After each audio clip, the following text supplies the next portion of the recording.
This Liberty Sports Update is brought to you by Beacon Credit Union. We just challenged the offensive line to take the game over and win it, and I thought they did in the second half. We certainly did not play very well offensively, and probably the biggest positive I could find offensively is I wore my mask all day. I hadn't been able to do that, and I figured out a way to do it. So, but offensively, we did not execute very well. We were not, I didn't think we were very balanced at all. And fortunately, our offensive line was able to, and running backs were able to get it done in rushing the football in the second half. Yeah, the second half really took off there. Your defense, though, played pretty exceptionally well. Almost got that shutout there at the end. Anthony Butler with some timely interceptions. I mean, how big was his performance today? Yeah, it was really good to see our defense get some turnovers. We hadn't turned the ball over until today offensively, but we hadn't gotten any either. So it was good to see. I believe they got 3 today. So those were big to see. I thought our defense played pretty sound, and we played a lot of kids over there, which was good. And unfortunately, we put them in a bad spot there at the end with the turnover on offense, or I think they'll probably get a shutout. So I hate that. But I was trying to run the clock out, and we got to trust our quarterbacks at some point to make good decisions with the ball. But defense, I thought, played pretty sound today, and we were shorthanded over there. Yeah, I mean, to lose Trayshawn Clark there, second series of the game. I mean, I won't ask for your opinion on the call, but just having that many D linemen back there to help out and guys that are ready to play, that's got to be a luxury, right? Yeah, it was good to see those young kids. Steven Sings, I thought, had a really good game, and Kendall Kendi, and got Perkins in there too, and William Green. We played a lot of kids defensively that typically hadn't been getting a lot of snaps, so that's good. Coaches upstairs didn't feel like it was targeting, but it doesn't matter. But thankfully, that was in the first half, and he served his penalty for that, and we'll be ready to go next week. So we certainly have got to get some kids healthy, and continue to be prayerful and hopeful that we stay in good shape with the COVID stuff. So we're happy to be 3-0. I don't want to. This one means as much as last week's, and even though it's 2 weeks in a row, I don't feel like we've played great football. I've got to figure out how to get us ready for next week to play a good game. Lastly here, just with being able to see all your quarterbacks now at this point, with Chris getting the start today and then JB playing in the second half, is that a luxury that you have to have 3 guys you feel like you can put out there? Well, we'll go look at the film and talk as a staff and kind of evaluate their play. It was definitely inconsistent at times. They made some good plays and some good touchdown throws when we needed them, and then other times we didn't make plays that we expect both of them to make because physically they can for sure. So we'll talk about that. But yeah, we're blessed. I think all 3 can do some things for us. So hopefully Malik could have played today, but we really thought it was wise, for him to just have another week without any contact on that elbow. Other questions for Coach? Damien, go ahead. Coach, how would you evaluate Chris Ferguson in his start today?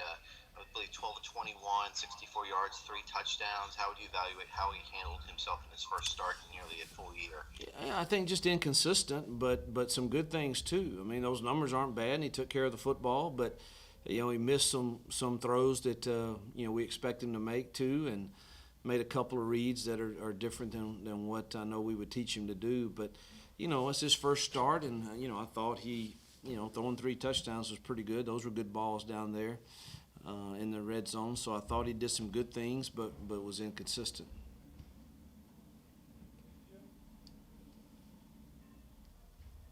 Damien, go ahead. When you said you challenged your offensive line, what was the message to them at halftime, especially since, it looked like Joshua Mack had some running lanes, Peyton Pickett had some running lanes in the first half. What was your message to them in the second half of, really winning the battle in the trenches? I just said, these first 2 drives, we're putting it on your shoulders, and I need you to respond. And, and they did. And we called very few passes. in those few drives, and I thought we rushed the football very effectively. Coach, I saw Benjamin Alexander come out there towards the end, but otherwise, did you get out of this pretty healthy? I don't know. I mean, we're waiting to hear from, Johnny Huntley didn't play, but I think the first series, and then I saw Ben come out and 23, said Stone. So it just I hadn't talked to Barry and them. We'll have to wait and see. John Manson from the Sea of Red. Coach, you got 3 turnovers from the defense there today. How crucial were some of those plays to keep your team ahead? Well, I thought they were crucial. Anytime you get takeaways, they're huge, and a couple of them happened on their side of the field. So I thought those were really, really big plays in the game. Joshua Lipowski, I'm sorry, Jonathan. Coach, what was it that you said to your team at halftime after you were only up 7-0? And what was it that you said that helped really motivate your guys? Because you guys came out in the second half and your offense was really, really good right out of the gate. What was it that you said there? Just the same things I really had said at the hotel last night and this morning, and just continue to listen. The first half did not meet the expectations of us being mentally ready to play this game. But like we always say, a game is not 30 minutes, nor is it 15. It's 60 minutes, and we've got 30 more minutes to change, the way we approach this game and where we're at maturity-wise as a football team. It really needs to show that we're taking a step forward in the second half, and that's all I really told them. Same thing I told them before we got here too, but it seemed to catch a little better at halftime. John Manson from Sea of Red. You spoke briefly about Steven Sings, but just for for him to be able to come out there and have such a strong game, without getting a lot of reps so far the first 2 weeks, what does that say to him? What have you guys seen out of him in training camp and the last couple weeks of practice? We've said from day one we think he's going to be a special player, and it's exciting to see us start to develop some depth with those young kids. But he's explosive in practice, and we've got some talent there at those defensive ends, but we're going to need him. It's a long season, and we needed him desperately today. He probably played, I don't know how many snaps, but probably too many for what he was probably prepared for. But just really proud of the effort he gave today. Damian Sorter-Lett from the News in Advance.